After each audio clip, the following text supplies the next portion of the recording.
Hello and welcome to the morning sports briefing here on Wednesday, the 23rd of December. Hi, I'm Paul and I'll be your host here on New Zealand Sports Radio this morning. In the news today, we'll have a chat about the A-League and the implications of closed provincial borders within Australia. We'll also bring you up to speed with the final T20 in the New Zealand versus Pakistan series. We've got rugby news, including the re-signing of David Havili, and also the RFU have released their injury report on last season. The cost of the Olympics has gone up yet again over in Tokyo, making it the most expensive Summer Olympics ever. With the NBL over the Australian NBL has announced an expansion in the number of games that they're going to play.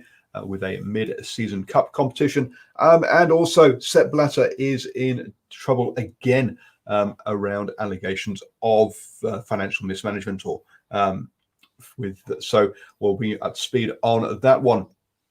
Let's kick off with the football news then. Over in Australia, the COVID border travel restrictions there mean that the Wellington Phoenix opening game has been postponed, and they won't now play until next year because they can't travel up to Brisbane to play the Raw up there.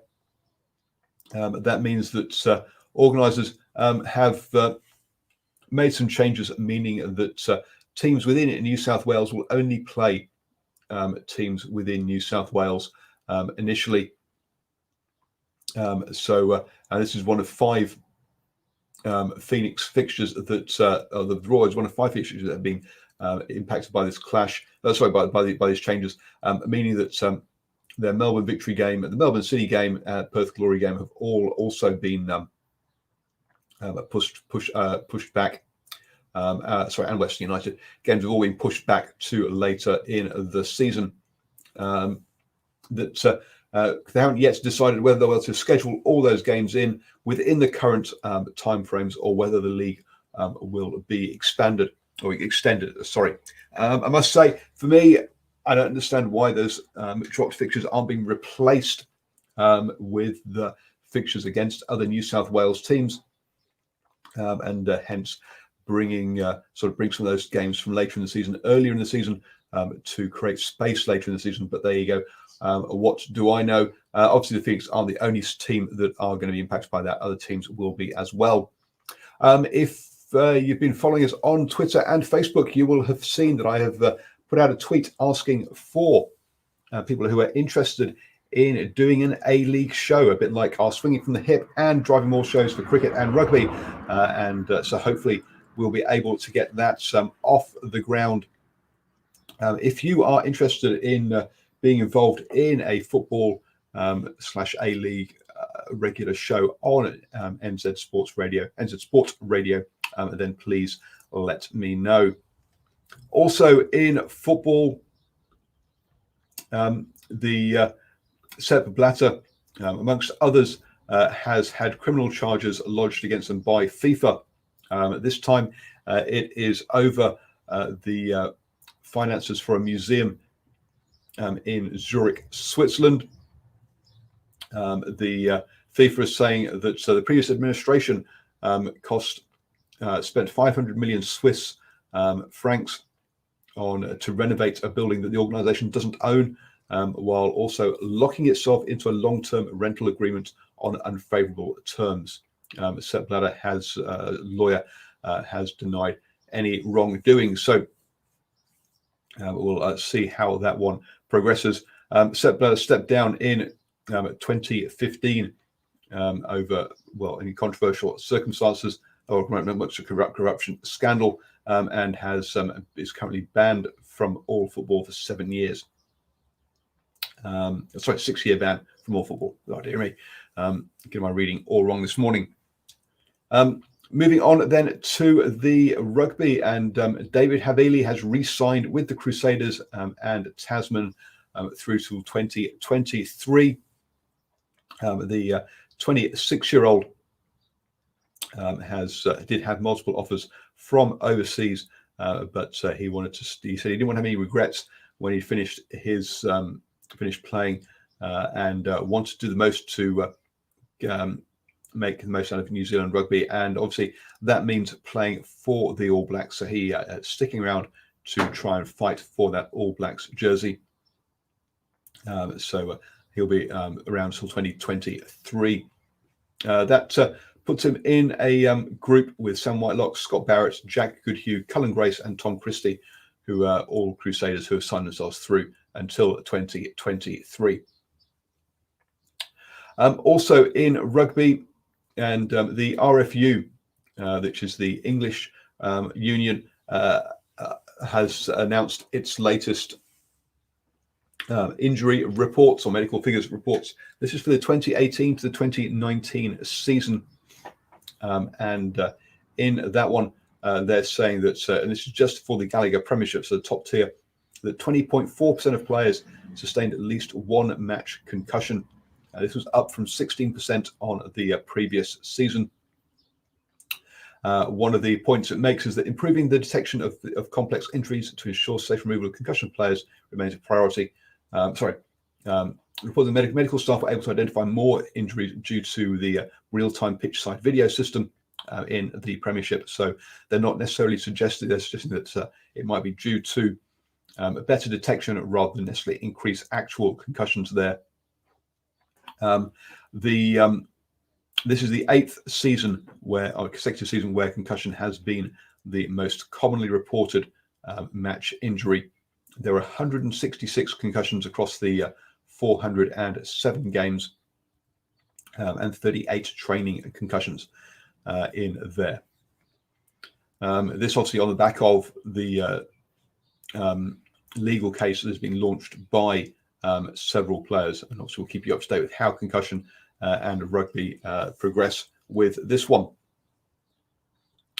Moving on to the Olympics, and the Olympics now, the official number figures suggest the Olympics now will cost 21.8 billion to stage. This is up 3.9 billion due to the delay of 1 year. Whilst those are the official figures, unofficial figures have suggested that number is higher and is over 30 million, so still 30 billion. Sorry, but a lot of money for hosting the Olympics and the Paralympics in Tokyo.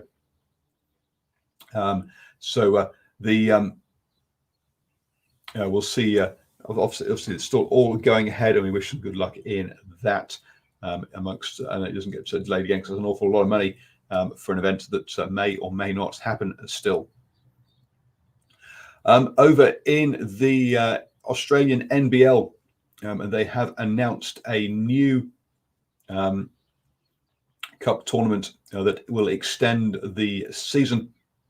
They are going to have, starting on the 20th of February, they're going to have a cup competition hosted in the Melbourne hub, which will have 36 games. They will count towards the 2021 season standings, but also there will be the ANBL Cup will be up for grabs as well for just those 36 games. These are in addition to the normal home games as well. So it's an expansion to the season, and basically we'll start on the weekend of the Australian Open Finals, and we'll run all the way through to the Australian Grand Prix and the beginning of the AFL season. So looking at filling a gap there that sports hungry fans in Melbourne can get along to live games. So we're looking at playing lots of double headers, and as I say, it's in addition to the 14 home games normally. Obviously, the Breakers are the only will be playing their home games over in Australia, at least initially, and after that tournament play, teams will return to their home stadiums. There is hope that the Breakers will be able to bring some of their later season games back to New Zealand as long as the travel bubble is opened up for that one. You have finally in cricket, and we had the final T20 of the New Zealand versus Pakistan series down there in Napier, and sun strikes caused a 5 minutes delay as the sun was over in the batsman's eyes at one end. This is not this is a much shorter break than has happened before previously due to this, and there's something that is known to happen down there in Napier. A good reason why most pitches are aligned north-south rather than east-west. But there you go. The New Zealand set Pakistan a total, scored 173 in their innings. Devon Conway top scored with 63 in that one. That was the biggest total so far in the series. So going well there at 173 for 7. Pakistan, the pick of the bowlers was Fahim Ashraf, who took 3 wickets, but also had an economy rate of just 5 runs and over. The most economical bowler of the game had really did put the brakes on there for Pakistan. When Pakistan came into bat and they managed to the top of the innings did well with Rizwan, the opener and wicketkeeper, scoring 89. He was joined by Hafiz on 41. That means they got through to 141 for the loss of only 3 wickets, and they had wickets in hand to close out the chase.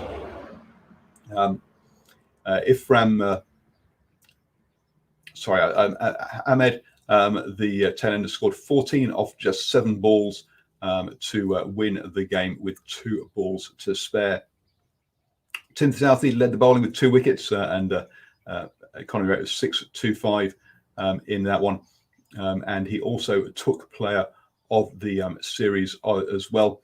Man of the match was Mohammad Rizwan for his 89 off 59 balls at the top of the Pakistan innings as they chased down that score to win the final game. New Zealand won the overall series 2-1. And next we move on to the test matches in the Pakistan tour of New Zealand. You've now started the day the best way up to speed with all of the important sports news. Don't forget that you can listen to us on a podcast as well while you're out and about on your phone. Just search for New Zealand Sports Radio on your favourite podcatcher.